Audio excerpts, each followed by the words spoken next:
Are you concerned about all this corruption being misgendered as conspiracies? Well, don't you worry. Sit back, relax, and join in the conversation as we talk with today's guest. Welcome to another LSB Film Productions podcast with your host, Chris Brooks.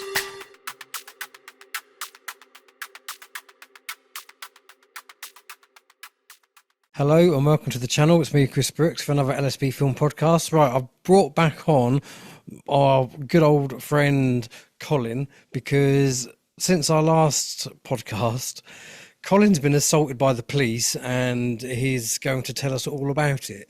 And so let's get straight into this. And what happened? Explain to us what happened. I was driving along. Actually, no, I wasn't. I wasn't driving along because that's a diglostic term, isn't it? I was on my way to visit a friend and a police car signalled to pull over. So I pulled over and he came along, wound the window down very aggressively. Dirty number plate. Well, what do you want me to do about it? You have to clean it. I said, well, I wasn't put on this earth to be ordered about. You know, would you like to speak to me nicely? You have to do this. I said, well, is there a crime? What's the crime? Is dirty number plate a crime? And then he just come out with the usual spiel about some sort of, Road Traffic Act section, blah, blah, blah, blah. I said, that's not a crime. That's just a statute act. I was quite calm about all this. I said, well, come on, let's have a look at this number plate. And I'm saying things like, well, it's not really my number plate, is it? It's not my number plate. It's the DVLA. Of course, all this is going right over his head. And so went round the back of the van. The back of the van's covered in mud because, of course, it's winter and it's chucking it down, the salt all over the roads. Where I live in the country, it's quite muddy.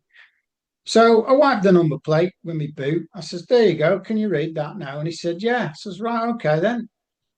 That's that sorted, isn't it? I said, right, I'm just going to go and get on with my lawful business now. So I'm going to get back in my van. I'm going to drive off. Okay. He didn't answer that. So I just got in the van. Next thing you know, he's back at the window. I said, I told you what I was going to do. What's your problem? And he's like, get out of the van. I said, no, I don't have to get out of the van. So he reached in to try and get me keys, which I managed to swipe out the way quickly. And as I did this, he opened the van and grabbed my arm. Well, as far as I'm concerned, that's a trespass on private property and an assault. Now, if he wants to speak to me, he should speak to me. And so, this is going on. And well, I've missed a bit actually, because before he reached for the keys, he said, he asked me for my name. So I said, well, what name do you want? Do you want the name on the birth certificate? What do you mean by that? I said, well, do you want the birth certificate name or do you want my name? I want your name. I said, well, that's private. You can't have it. And I can't give you the other name because that doesn't belong to me. And you could see the sap rising in him. And then he says, have you got a driving license? And I said, I don't hold a driving license. And that's when he reached in to grab me keys, you see. Well, of course, I don't hold a driving license. The DVLA hold the license because they're the trustees. I benefit from the license should I claim against it. And I claim against it to get insurance. Now, if it had been decent and respectful and listened, I could have explained all that. And I could have said, well, the license is held by the DVLA and it's held in a name that doesn't belong to me. I can tell you what the name is, but it's not my name. But you don't get to that point with them because they're too busy trying to, Isn't it Crown copyright? It is Crown copyright. Yeah. I mean, what does it say on it? I've got it here. Let's have a look. Put my specs on because my eyes are shine. Your readers. Any person who falsifies any of the particulars on the certificate or uses a falsified certificate as a true knowing it to be false is liable to prosecution. There you go. So if I say, hello, I'm Colin Gibbons, and he uses a diglossic grammar to decide that I'm the name on the birth certificate, then it's just a web of nastiness, isn't it? They're just dragging you in and forcing you to be something that you're not, so that they can clobber you for your money. It just beggars belief, absolutely beggars belief what these people are doing. And I mean, it's not very good for me, but to be fair, it's not good for those people who work as police officers, because what they're being ordered to do is to criminalize people via a fraudulent means and fraudulent language. And I think that most folks that work in the police, if they understood what they were being required to do, they probably wouldn't do it. There'd be a few psychopathic nutters that would, but if it was explained to them properly and they actually, paid attention and realized that this can happen to you one day, because when you've knobbed off all the plebs that are standing up to this, then they'll go after you lot. And then what are you going to do?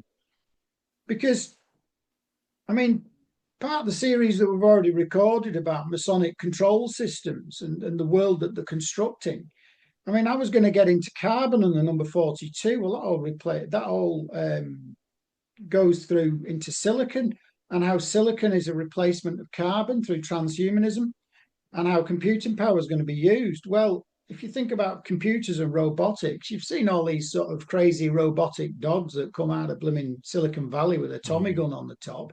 Well, when the police behave so badly because they've been ordered to, then the governments will push an agenda that says, oh, look, the public don't like the police. We're going to have to disband the police. But don't worry, we've got robotic dogs with guns on them. Well, it's just that whole case of problem, reaction, solution, isn't it? Yeah, but you see, the trouble is people are so, pardon my French, but fucking stupid as they won't listen. They just won't have it. They've got no imagination. They can't watch films like Terminator and think that it can come true. Well, to be fair, it's not far off. And people will say, oh, you're a ranting nutter, Colin, you're bonkers. Where'd you get this nonsense from? I said, well, you can open your eyes, look around you. Yeah, you can look on TED Talks and see these mechanical dogs, and I think they've already used them in Thailand, to tell people to get off the grass in the parks and all this. I'm fairly sure they probably use them in places like Afghanistan and things like that as well. They possibly do, but you see that people won't have it until it affects them directly. You get into sort of the Martin and then they have the audacity to say, "Why didn't anyone tell me?"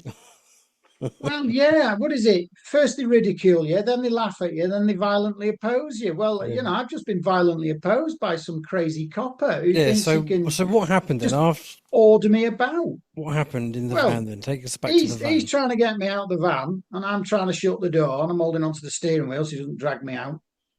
And I was just saying, why are you assaulting me? You're assaulting me. And I said, you're in breach of Section 26 of the 2015 Criminal Courts and Justice Act, which is covers false arrest, because you can only be bodily arrested if you've committed a crime. Well, where's the crime? Crime is causing loss, harm, or injury to another. Well, I haven't done that. I actually haven't done that. I haven't caused loss, harm, or injury to anybody. Now, here's the crazy thing about the system. If I tell him my private name, he then can conflate that through his diglossic grammar into claiming that I've claimed the corporate name. And if I then claim to be the corporate name, I'm then the trustee. Well, what the hell is the trustee driving my van? Do you see? Why is the trustee driving the beneficiary's van? I'm the beneficiary of the trust. I'm the creditor of the trust. I am not, as the trustee, to take those funds, you see, because that's breach of trust. So you're actually getting done for breach of trust, not for having mud on your own van. And this is the pernicious nastiness of all of this. That's all there is to it. But the trouble is, if these people realised what they were doing, they would almost certainly think, bloody hell, this is mad. What the hell is this going to end up? But you've got to think, you've got to have a degree to get in the police. Now, this isn't a pop at anybody with a degree, but most people who have degrees have a degree because they followed the instructions that were provided for them at the university.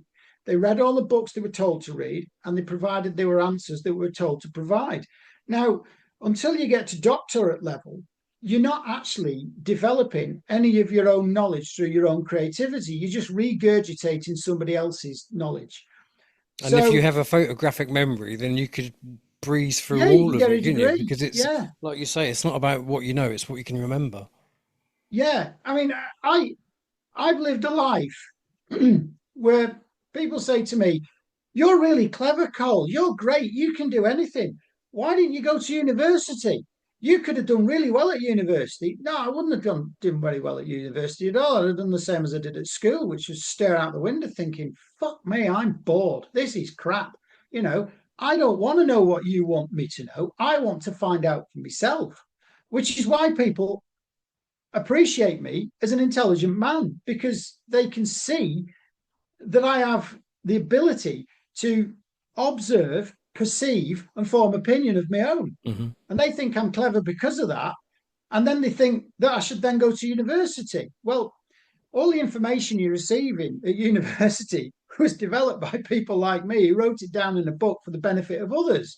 Yeah, fair enough. It's the easy route to knowing stuff. Just listening to somebody else. That's grand. I don't have a problem with that. And I've done a lot of reading of books myself, but there's certain bits where you can't find the information out. You've got to work it out for yourself. And so people sort of think that somehow I'm the clever one because I can work stuff out. So why don't I go to university? Well, I don't need to go to university. I can work it out for myself. I don't need them to tell me. I can work it out for myself. Mm. It's that And I suppose a simple. lot of it also depends on what vocation you want to do. Well, yeah, it does. I mean, yes. I mean, I trained as an engineer and yeah, I had to go to college. But after a while, you've got enough to Real base on life first principle. You think, experience. well, bugger it, I can sort that out myself. That's not difficult. Mm. I've got my mathematical base. I can, measure things. I know what materials do and understand mechanical properties of stuff and kinematics and all the rest of it. And yeah, we'll just get on and sort it out. I don't need to do any more work in this bloody building called a college. I'll just get on and do it. Mm. But Yeah. anyway, back to Back this to the policeman. assault. Oh yeah, me and my rantings. It's good, isn't it? Um, he called up assistance. Two other fellas came, and they tried to haul me out. So that's three against one. So they're not doing very well until he said, "Right, well, if you don't get out, we'll pepper spray you."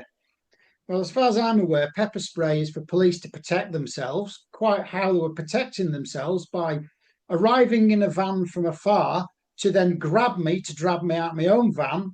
How are they protecting themselves? If they'd have fucked off and man their own business, then they wouldn't have had any cause to say that. If I'd have just said, "Well, I'm going to get on with my lawful business now," and he said, "Right, okay, yeah," then that wouldn't have happened. So basically, it's all at their instigation that this mess has occurred because I was just going to a friend's house. Is that against the law? I've got mud on my van. Is that against the law? Oh, it's a statute offence. But we know that statutes are for people who have claimed public title or in public service to follow statute so that they don't become tyrannical and lawless, which is Mm. precisely what they've done. Do you see? Mm. Because if I just waved somebody down at the side of the road and then they stopped and I said, "What's your name?" And they said, like, "Who the bloody hell are you to know what my name is?" And I said, "Well, I'm wearing a fancy dress outfit. Look at me, my Batman utility belt with pepper spray." They'd just say, "Go on your bike, nutcase." And then if I then sort of grabbed for the keys, open the door and dragged them out, I'd be in prison, and rightly so. But these bastards are turning this around on me, right? I've had my peace breached because I've got mud on my van. Well, it's not a bad breach of my peace, and I'm not that bothered to wipe the mud off my van in the localised area of the number plate. If he wants the name, he can get the name because the number plate's now there. He can find that all the paperwork's in order. He didn't even bother finding that out. That's Anyway, investigating policeman for you. yeah. So anyway, what happens next?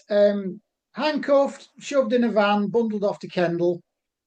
Um, Refused to give me name in the police station. "What's your occupation?" I said, "Well, an occupation's a military term, and I'm not in a military, so I don't occupy anything." And then he says, "What's your job?" I said, "I don't have a job." I said, "I'm a man of God and I do God's work." And he didn't know what the bloody hell to say. "You have to do this, you have to do that, blah, blah, blah." I said, "I don't have to do anything." I said, "I have been assaulted and kidnapped by an officer who's not even here. Where is he?" So I was presented to the custody suite by two other goons. Now, um, whether that's procedure and they can send it on online over the internet, I don't know, but that's neither here nor there really. So they put me in a cell. Fair enough, they gave me a cup of tea and that. Biscuits. You sit there and you sit there. Well, I hadn't been charged with anything. Now, he said that he was going to. The first thing he mentioned was that I had was the Road Traffic Act, section whatever of Road Traffic Act, because of the dirty number plate. Well, that doesn't apply to me because I'm not under commercial business and I don't work for the Crown. I'm not a publicly entitled person. In this case, I'm a private man going about my own private business, and it's not any of their business, even though I'm in a public place. And it's not their business because there's no criminal activity recorded and none can be proved. Now, sat in the cell for however long, and then he comes in, this custody sergeant fella, and he says, "Well, we've reviewed the video evidence, and we were going to charge you with the assault of an emergency worker." I'm thinking, well, that's a bit rich. As he approached me, how can I assault somebody when I'm sat in the van with my bloody door shut? I do not know. And he said, "So we're going to charge you under a, where's it gone here now? Section 89.2 of the Police Act 1996. Well, how does the Police Act apply to me? Because I'm not a member of the police. The Police Act regulates police conduct. So I was apparently resisting the inquiries of an officer. Well, how can I be resisting an inquiry as an officer if I'm giving answers to him, such as I don't hold a license? And then rather than listen to my reason as to why I'm saying that, which is true, the DVLA hold the license as trustees for my benefit, because I benefit from the license, because that allows me to insure my van, because that's my private property, and if it's damaged, I have to pay for it. Or if I damage somebody else's property with my van, I have to pay for it. Well, that all goes out the window. All of it goes out the window because angry little man in his fancy dress outfit doesn't understand what's being said to him. And he doesn't understand it because he doesn't understand the law. Now, we're told that ignorance of the law is no defense of the law, which is also true. Now, weirdly, it seems that I might know more about the law than the police constable. But somehow I'm being criminalised. Well, what is this word criminalise? Taking somebody who's not a criminal and turning them into a criminal. That's So I have to say, perverse. I can understand it up to a point, but then when it comes into trying to have you done for assault, that makes no sense to me. I don't see how that can be justified in any way, shape, or form. I can understand why they would stop you for the number plate in their eyes based on the system in which they live on. I can get that, and I can fully understand that, but I can't understand how they can then turn around and say you assaulted a police officer when, like you say, you were just They in haven't your charged van. me. They haven't charged me with that, but obviously they looked at the video evidence and they've thought, well, we can't do him for assault because obviously he was saying, "Why are you assaulting me? Get off." 25, section 26, blah blah blah. I mean, they just, I don't know, I don't get it. What motivates them to behave that way? So how long were you in the cell for then? Only about 8 hours. So that's Now, quite a long time. That's a day's wage. oh yeah, they buggered me day up. And where I was going, well, I never turned up. And he says, "Oh, you're allowed one phone call." So I said, "Well, give us my phone back and I'll ring them up." "Oh, no, you can't use the phone." I said, "It's my phone. What are you doing? That's my property. You've stolen my property." It's false imprisonment, isn't it? "Yeah, it is. It's false. It's kidnapped. It's kidnapped. They've kidnapped me." they've kidnapped me and they've held me to ransom until I sign a bail bond. Well, they got all the blooming release for. Oh, we're gonna release you now, but you're gonna have to sign this. Well, obviously, if I sign it, guess what? I've claimed public title. Can you not So just put a you know, cross? no, no, better than that. I'll get to that. So the first set of forms, he'd already written them in. He'd already filled it in, and he'd said, the man that's charged has refused to sign. I read. I says, I haven't refused to sign. I said, why are you putting words in my mouth? Why are you doing that? I said, I'm not signing that. Oh, I can get you a fresh one. I says, go and get a fresh one. I says, I'll sign under duress. So I've signed it V.C, which is V coactis, which is Latin for under duress or forced to do so. So my bail forms are signed V.C, and that'll be going to court, right? Because they wouldn't let me out of the building or give me my phone and my keys back until I'd signed it. But you So see, is it signing it, so is it you taking them to court, or are they no, they're taking you to taking me. court? Well, how can they They're take you to taking. court if they haven't charged you? Well, they have. They've charged me under the section 89 of resisting police inquiry. Right. So it's okay. So they haven't charged you for the assault bit, but they have charged you for No, the no, no, no, resisting no. They, assault. they, they Okay. decided not to do that because I think the video evidence wouldn't stack up. Because obviously, if I'm sat in a van, how the bloody hell are they going to put it to the court that I assaulted a constable? And of Hmm. course, they never switch the badges on until they've managed to force trouble. Oh, well, the little You know, webcam thing, not webcam, the yeah. I little mean, body if he'd have cam. put his camera on straight away, it that would have been recorded. If you want me to clean my number plate, you could, the number plate, should I say, you can ask politely. Well, they don't ask politely. They gruffly order you and rude to you. Hmm. I wasn't put on this earth for blokes in fancy dress outfits to order me about, be bloody rude. That's a pity you couldn't record on your phone, isn't it? So you could have Well, had a I'm just showing you my phone. Look, yeah. see, ta-da! It's got a Maybe camera, but I don't think I've ever used it. maybe it's worth getting one of those dash cams that you can turn either I way. think I might have to Mm. because, it's bloody ridiculous. It's bloody ridiculous. You see, a dash cam will recorded all of it. Yeah, even if it's just the audio. Yeah, Mm. yeah. So anyway, I said, well, I want to be taken back to Kirby. Thought, oh, we'll send somebody to collect you and take you back. Well, of course they never did. They're just lying bastards. So then I'm like hoofed out of the police station in Kendal. And fortunately, I had my phone. So I rang the missus and she came and collected me. Well, rang you as well, didn't I? But You did. Yeah. it's it's just, what the bloody hell do they think they're doing? That You is see, crazy. these morons swag around in the uniforms. Oh, look at me, respect the uniform. Well, no, the respect comes from the Respect needs to be conduct. earned. The respect comes from the conduct who is ever wearing that uniform. And if the person wearing the uniform is a scumbag, guess what? The police are hated, right? Now, I Was think it the a young police. police officer? Oh yeah, he was probably wasn't even 30. It'd have been late 20s, early 30s. Yeah.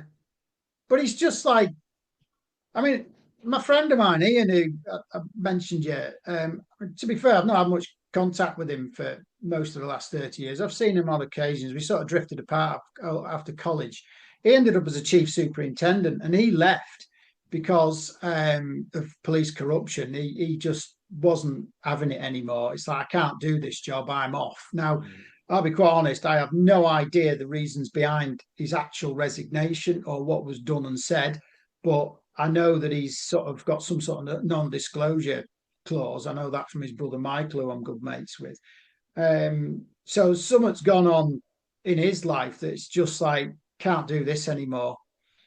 And fair play to him, he's left. Now, actually, Michael was in the police for about 18 months. He lasted 18 months and thought, no way am I doing this. This is horrendous. I can't stomach this job. What they're asking me to do is wrong. So I I feel that the police in general, if if they operated correctly and as they should be doing, and by way of statute, which is their legal requirement to do so once they've signed on the dotted line, I think the police would be highly respected by everybody.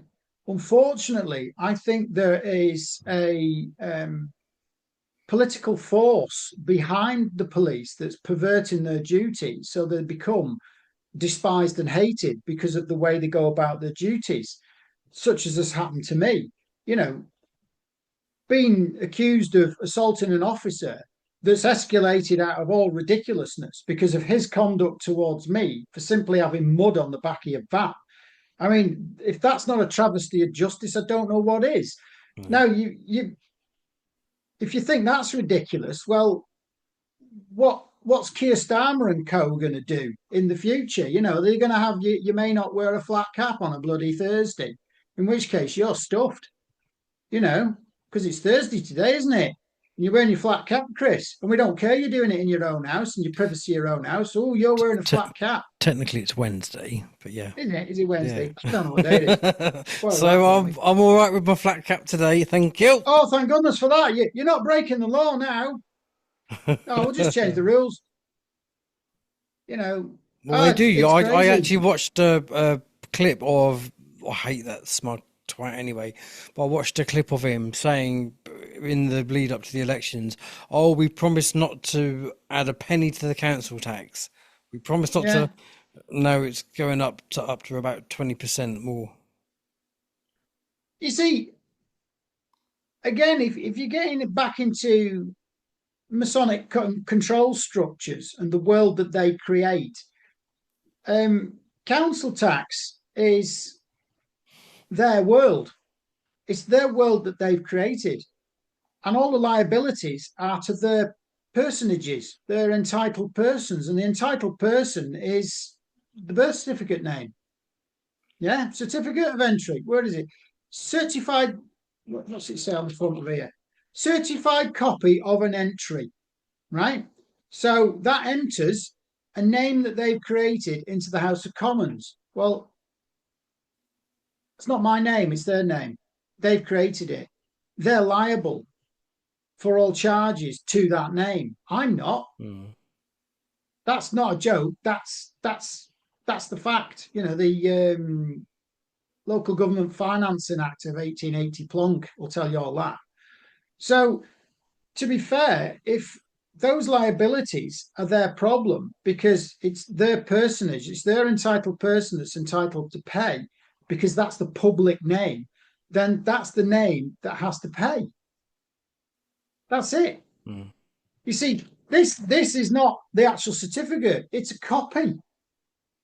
The actual certificate, I don't hold this name. I hold the copy, which allows me to do commercial business, which goes back to David James's video whereby he's saying you've got to get rid of the birth certificate. And he's right. It's not ours. It's a bill of lading. What has been put onto that body? What has been put onto that corporate title? A load of corporate debt. I'm not a corporation. I'm me. I'm an inhabitant of God's realm. You know, don't care if you're not religious. You don't. I don't believe in God and all this shit. Well, who the fuck are you if you don't believe in God? I am my own God. I'm a God that walks this earth. I am manifest on this earth as God. It's not funny. It's true. Yeah. I am the son of God because my dad was a God that worked on the earth, and I am his son. And that applies to everybody. We are all our father's children. We're not actually our mother's children. If you look at genetics, we're our grandmother's children because the eggs were created in your grandmother's womb when your mother was being gestated within your grandmother. So your grandmother created the egg that's inside your mother that gave birth to you.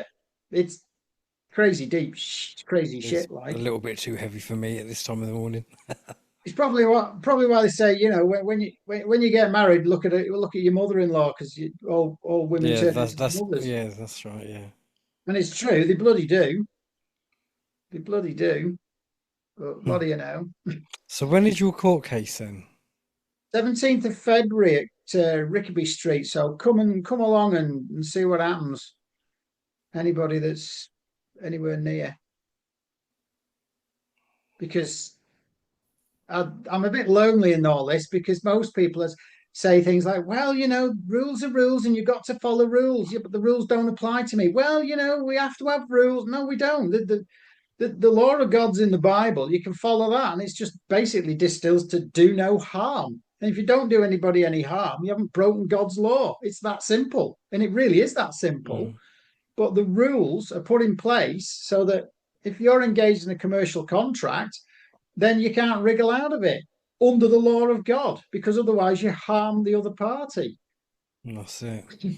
That's it. Well, listen, I hope it all goes well. If you remind me closer to the time, I'll put a post on my community page and just say that Yeah, you'll be here if anyone wants to go and show some yeah. support. It's That would be it's half fun. half past one, half past one on the 17th of February. So who knows? But it's like I could go to prison for up to a month, £1,000 fine or both, because some copper decided to drag me out of my van, and I said, no, I don't want your contract. I mean, it's absolutely obscene. Mm. People have to wake up to this shit. If it can And this happen is to me, it this. can happen to I you. mean, I've said this to various people, and probably you as well. And this is what I find the issue, and this is why I personally, hand on my heart, am so hesitant, because it's great knowing all this. It's great understanding that, you've got your common law and you've got your divine law and you've got all this, and everything else is consensual and it's all acts and statutes, but it's actually winning against the beast. Well, yeah, but the trouble is they're making it harder and harder. And the more we acquiesce, the worse they're going to get, because they're Mm. just going to get drunk with power. I think Trump getting to be president of the United States, there's going to be some crazy shit now. I mean, real serious crazy shit now. His speciality is bankruptcy. Well, what's he going to bankrupt? He's going to bankrupt the corporation of the United States. I think it's Well, already bankrupt, isn't it? They're just hiding the fact. well, it is, but I think what's happening is that you see all currencies are pegged to the dollar. So when the dollar goes away, all other currencies go away.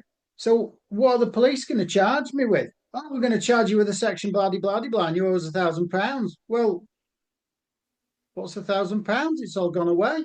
See, I've been watching a not a documentary, a video of a bloke talking. I'm going to be putting a snippet of it up on the channel at some point, and he's basically saying, like, bricks, that is a bigger majority than the dollar. Yeah, America have fucked themselves, and Donald yeah, Trump is one of the big issues behind that. Take, for example, the electric cars. They want to go yeah, electric. Well, the best electric car for the price is actually, I can't remember it's a Chinese car, I think. yeah. In order to get that imported to America, you have to pay the £30,000 to the Chinese for the car. You then have to pay an additional £30,000 to Uncle Sam to get the car Yeah, over here. 100% tariff. Exactly. So that's then 60 grand. Or you can buy a not so good Ford MG car Yeah, for 40, 50 grand in America. So it's got yeah. nothing to do with climate change, really, has it? Because if it was, it'd be right. Well, let's get the most It's efficient all car. about it's all Of about course it this, is. isn't Of it? course it is. It's How all much about money money. can we screw out of you? Yeah. Eye, the single eye, the creative force, right? You're creative, we'll steal it off you, and then we'll sell it you back for 10 times what we bloody stole it off you for. Yeah. But everything in this world is free. I mean, the crazy thing about BRICS and the World Economic Forum and all the rest of them, it's like they say you'll own nothing and be happy. Well, that can work two ways. Either they control everything you get because they become the administrator of your estate, and you will get what they give you because you don't have a say because of the way it's administered. Or if it's administered properly, where we become the attorneys of our own trusts and say, well, I want that and I want that, and here's why I want it. As long as you're not too greedy, I think that's fair. Um, Everything will be fine. But it's how it's administered. Because I'm not being funny. All the money I have in my bank accounts, that it's not my money. That's held in trust for me. So I don't own that money, but I can call on it because it's held in trust, and then I can spend it on whatever I want. Now, when I spend that money, then whatever it is I spend it on becomes mine. You see, my Mm. van belongs to me because I worked, I saved some money up, put the money in a bank account. Then I went and said, I'll have that one. And I bought the van. And at the same time, I transferred the title from whoever did own it to me so that that title could be held in trust for me so I could insure it. Because all these people, I mean, there's some of these free man on the land types who said, oh, I drive around without insurance. Da, da, da, da. Yeah, but the trouble is, if you crash and damage somebody else's property, you really ought to bloody pay for it if it's your fault. And if you're not insured, how are you going to do that? No, absolutely. I've always said that. Even when I was You, going down the DVLA route, you've still got to remain in good standing. And like you say, yeah, you've still got to be in a absolutely. position where you can cause Yeah, no harm. And if you do cause harm, you have to be able yeah, to rectify that harm. that's exactly right. So that's what insurance provides you. Well, you see, the thing Even though is, they are robbing bastards, that's not. well, yeah, but here's the thing. I mean, this is the mad thing. This is the mad thing. If it's all in the bond market, because the insurance market is a bond market, it's an insurance bond. You basically place a bet saying, I won't crash, 300 quid, and they'll say, oh well, fair enough. If you don't crash, then we keep the 300 quid. But if you do, it could cost them millions. Mm, You know, no, the that's it. That's the, it. the actuary that sorted out the Great Heck train crash lives in Emont Bridge. And that all that mess. There was two trains wrecked, loads of people killed because of a Land Rover went off the M62 and got onto the railway line. And one train ran it over and derailed and hit head on a train coming the other way. Well, that all went back to a insurance claim to that bloke's Land Rover. His price. Well, obviously, if you think about how much cover your private motor insurance covers for you, it didn't cover that much. There was a right load of sorting Mm. out over that because of the way the insurance fell out. Now, I think it was like 5.5, 6 million quid to clear all that mess up insurance wide with payments for deaths. And I mean, one of the locos had been in the country 3 days. It had been sort of put in service, brand new, coming from the United States, plonked into service, and then smashed up almost immediately. Well, the locomotive alone was about £1.5 million, which that locomotive exceeds um, your general car insurance. Mm. So this fellow was brought in to sort all that mess out. So all these people saying, "Oh, I'm free man on land, I don't need insurance." Well, actually, you bloody do, because you've got to pay for the damage that you've caused. Now, the But how do stupid you thing go about? is, How do you go? And see, this is the other thing. How do you go about getting insurance without dipping into your government name? well, this is the crazy thing. You claim insurance, right? Because you're the title for your vehicle that's insured, because it's the title that's insured, not the van. So the value of the van is put on title through the bond market. Now, that's publicly held. So the title to the van's publicly held. The insurance bond is publicly held in a publicly limited company because it's limited to the public and not to the private. That's Mm. what public limited means, isn't it? So the only way you can get money out of an insurance company is through public title. Well, you only claim public title when you've sinned, because that gives you salvation. Your salvation in Jesus Christ. So who's Jesus and who's Christ? Well, Jesus is the first name and Christ is the second name. So if King Charles is the Antichrist, that's interesting if you think about it. Mm.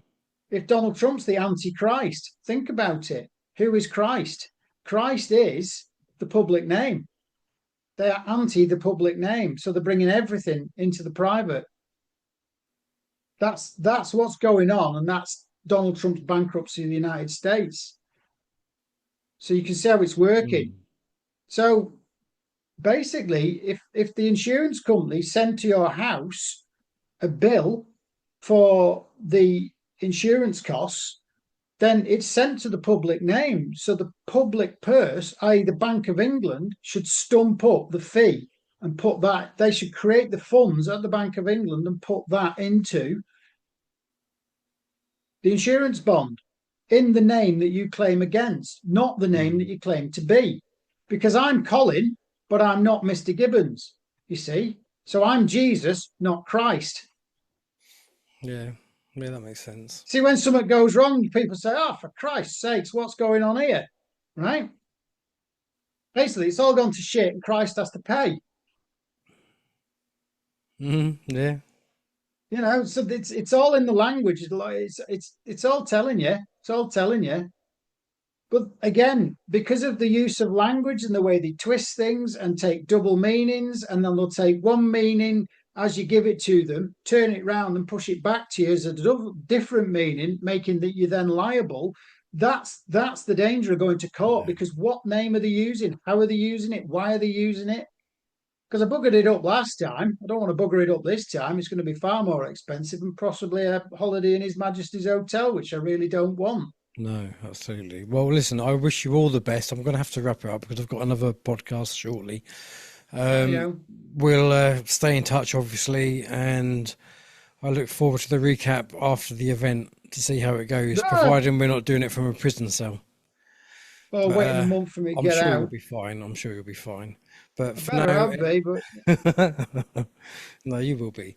What a world! Everyone, you what? What a world! Absolutely. Right, let me just say bye to these guys.